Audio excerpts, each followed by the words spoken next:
दोस्तों, जनहित भारत में आप सभी का स्वागत है। दोस्तों, आज हम बात करेंगे कि किस प्रकार उत्तर प्रदेश और बिहार में बीजेपी को एक बड़ा झटका लगा है और उत्तर प्रदेश में अखिलेश यादव ने ऐसा कौन सा गठबंधन कर लिया है जिससे भाजपा के खेमे में बौखलाहट बढ़ गई है और बीजेपी में इस तरह की बौखलाहट बिहार और असम में भी किस तरह से बढ़ी हुई है। और यह भी बताएंगे कि क्या बीजेपी इंडिया गठबंधन में सेंध मारने के लिए नीतीश कुमार को अपने पाले में खींचने वाली है, और खींचने वाली है तो क्या इंडिया गठबंधन को बहुत बड़ा झटका लगने वाला है या फिर इंडिया गठबंधन पहले से भी ज्यादा मजबूत होने वाला है और बीजेपी की खटिया खड़ी होने वाली है। उसके बाद बताएंगे कि आखिर राहुल गांधी की न्याय यात्रा से बीजेपी को इतना बड़ा खौफ क्यों हो गया है कि वह राहुल गांधी को गिरफ्तार करने के लिए अल्टीमेटम दे दिया है, और यदि बीजेपी के मुख्यमंत्री द्वारा यह अल्टीमेटम दिया गया है तो क्या राहुल गांधी इससे डर कर अपना रास्ता बदल लेंगे या फिर उसी जोश और जुनून के साथ अपनी यात्रा को जारी रखेंगे।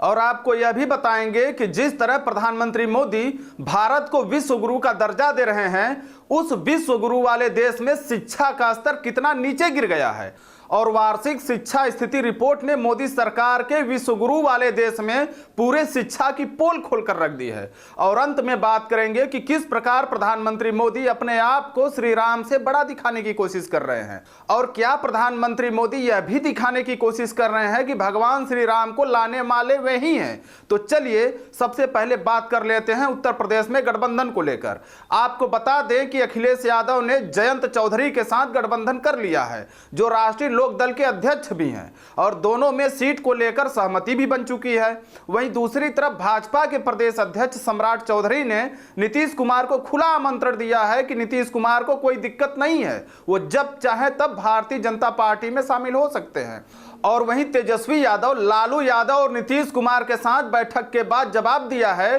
कि बीजेपी केवल अफवाह उड़ा रही है, इंडिया गठबंधन में कहीं कोई दिक्कत नहीं है और वह पहले से ज्यादा मजबूत है और बीजेपी को इस बार हर हाल में हारना ही है। सवाल यह है कि आखिर नीतीश कुमार को बीजेपी अपने पक्ष में क्यों लाना चाहती है। क्या बीजेपी को ऐसा लगने लगा है कि गठबंधन में जब तक सेंध न मारा जाएगा तो हमारी जीत नहीं हो सकती, और खास तौर पर उत्तर प्रदेश और बिहार में, क्योंकि जिस तरह से उत्तर प्रदेश में मायावती बीजेपी के निशाने पर हैं, उसी प्रकार बिहार में नीतीश कुमार भी बीजेपी के निशाने पर ही हैं। तो क्या बीजेपी का इस बार ध्रुवीकरण का नीति काम नहीं आने वाली है, जिसका चरम स्तर 22 जनवरी के बाद आने वाला है। और जिस तरह से राहुल गांधी के भारत जोड़ो न्याय यात्रा में हजारों लाखों की भीड़ उमड़ कर आ रही है, क्या उससे भी बीजेपी बौखला चुकी है, और इतना बौखला गई है कि बीजेपी के असम के मुख्यमंत्री हेमंत बिस्वा शर्मा ने राहुल गांधी को गिरफ्तारी करने का अल्टीमेटम भी दे डाले हैं। और क्या इस तरह के अल्टीमेटम 2024 में बीजेपी के डर को नहीं दिखाता है।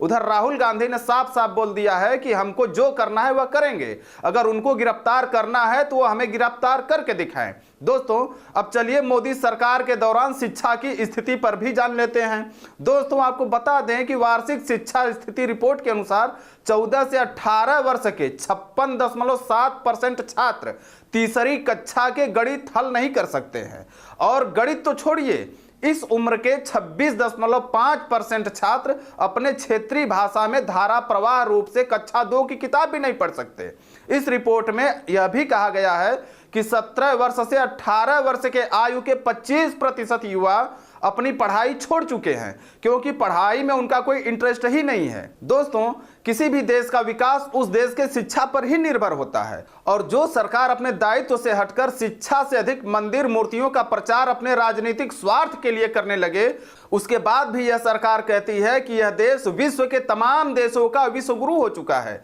तो क्या यह देश और देश के युवाओं के साथ अपराध नहीं कहलाएगा। और क्या इसी वजह से बीजेपी का ध्रुवीकरण का एजेंडा फेल होता दिखाई दे रहा है, क्योंकि जिस तरह से साधु संतों का समाज बीजेपी के खिलाफ खुलकर खड़ा हो गया है, जिसका राजनीति से कोई लेना देना नहीं है, क्या यह भाजपा के ध्रुवीकरण में सबसे बड़ी बाधा है। और अगर जनता को धर्म की तरफ ही झुकना है तो जनता साधु संतों और शंकराचार्यों के बातों पर ध्यान देगी कि एक राजनीति करने वाले प्रधानमंत्री के बातों में आएगी। और अगर देश की जनता सर्वोच्च धर्म गुरुओं की बात मान लेती है तो क्या बीजेपी का सबसे महत्वपूर्ण ध्रुवीकरण का हथियार इस बार पूरी तरह से फेल हो जाएगी, क्योंकि आए दिन प्रधानमंत्री मोदी को प्रभु श्री राम से बड़ा दिखाया जा रहा है। जिसकी आलोचना तमाम साधु संतों, शंकराचार्यों और देश के बुद्धिजीवियों द्वारा भी किया जा रहा है कि कोई भी व्यक्ति भगवान से बड़ा कैसे हो सकता है। और क्या राजनीति सत्ता का अहंकार इतना ऊपर हो गया है कि भगवान को किसी व्यक्ति से भी नीचा दिखाया जाने लगा। और क्या बीजेपी का अचूक तीर ध्रुवीकरण फेल होता देखकर इस तरह की गलतियां करने लगी है कि वह किसी भी तरह से प्रभु श्री राम के मंदिर का श्रेय अपने ऊपर लेना चाहती है। और क्या यही सब गलतियां आने वाले चुनाव में बीजेपी के ऊपर उल्टा पड़ सकती है।